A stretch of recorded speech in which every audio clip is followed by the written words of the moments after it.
May the words of my mouth and the meditations of our hearts be acceptable in your sight, O God, our strength and our Redeemer. Amen.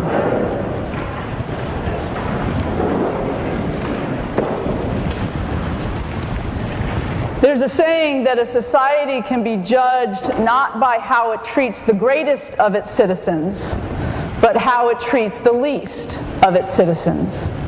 And in our readings this morning, we hear two stories about the least in the societies of those times, both in our first lesson, the story of Elijah and the widow, and also in the gospel lesson. If you'll remember, at that time, women were not very high on the social scale. In fact, women were essentially considered chattel property. And we went from being the property of our fathers to being the property of our husbands. And if your husband died, in the Old Testament, you would just be then married to your husband's brother. And on and on and on. Little choice given, if any. And in both these stories, we have a situation where you have a woman who is widowed, and her only son dies, which leaves her with no male protector. No one earning an income, no one making sure that she had the basic necessities of life. And the best that most widows could hope for if they had no living sons was a life of desperate and dire poverty, perhaps simply left begging, perhaps being taken in by a good neighbor for a period of time. But this was a situation in which you can imagine somebody finding themselves without any resources at all, and the future not looking very bright. And so both these women find themselves in this desperate situation. Now our stories are similar, but there's also some interesting difference in them. If you'll remember in the reading from the Old Testament, Elijah knew this widow. In fact, this is a continuation of stories that we've read over the last several weeks. This was the widow who took in Elijah. They met, and he said, "Woman, make me a cake." And she said, "I'm just going to collect a few sticks to make a little cake, and then I'm going home to feed it to my son, and then we're going to die." And Elijah said to him, "As long as the drought continues, your jar of meal will not be emptied. Your jug of oil will always be full." And the widow takes care of Elijah and feeds him through that time. So they are well known to each other. The son is well known to Elijah. And when the son dies, Elijah recognizes the desperate situation the woman would be in, and asks God to intervene and to raise the woman's son. We hear a similar story in the gospel, but there's a really critical difference, I think, between the two, which is, in the gospel lesson, Jesus didn't know this woman. Jesus didn't know the son. He and his followers were just traveling along, and they happened to come into town, and there's a funeral procession coming out.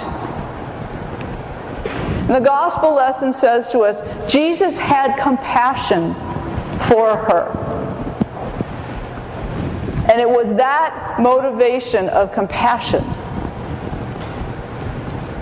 that moved Jesus to do what he did, and to raise the son of the widow from the dead. Jesus had compassion. I think compassion is one of the highest emotions that humans have. We don't see compassion in a lot of the rest of the animal kingdom in our world. Compassion is really a uniquely human trait and a uniquely human possibility. And if we think about that word compassion, it runs throughout Jesus' life and throughout the Gospels. In fact, Matthew says to us that Jesus had compassion on the crowd that was following him. And he said to his disciples, "Feed these people."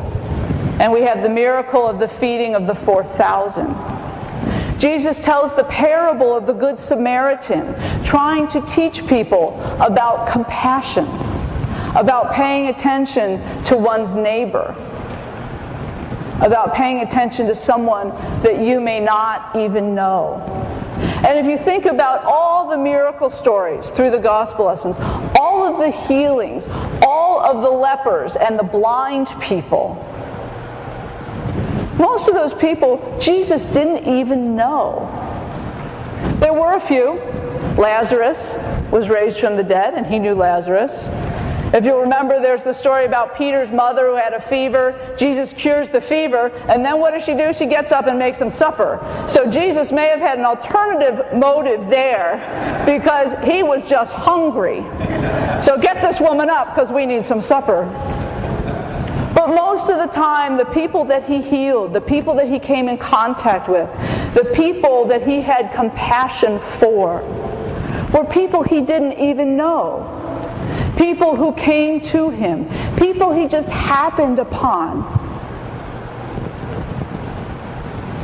And yet, in living out that compassion, he healed people. He changed their lives. He essentially understood what it was to perhaps walk a mile in their shoes and knew that he could make a difference. And I think for us, as Christian people, we're not going to feed 5,000 people with a few loaves and fishes. I don't think any of us are going to make the lame walk or the blind see. But I think the lesson that we take away from these types of miracle stories, especially this one, is that invitation to compassion. And not compassion for people we know. As it says in the Gospels, it's easy to love those who love you. What the story is asking us for is to have compassion on those we don't know. Those we may never know. People we may never see. People who may never come into our lives. People that we may just happen upon. Briefly come in contact with and never see them again. We have an opportunity for a little bit of compassion this morning. Our social justice team has a petition for us to sign that's going to our elected officials about having a year-round homeless shelter in Santa Clarita. As Malcolm has pointed out, we have year-round shelters for our dogs and cats, and we have no year-round shelters for human beings. I ride my bike along the Wash, and you see people living down there. You see people living under bridges. I know that last summer when it was 115 degrees, I could hardly stand to move from my office to my car to my house. And yet there are people who are living outside.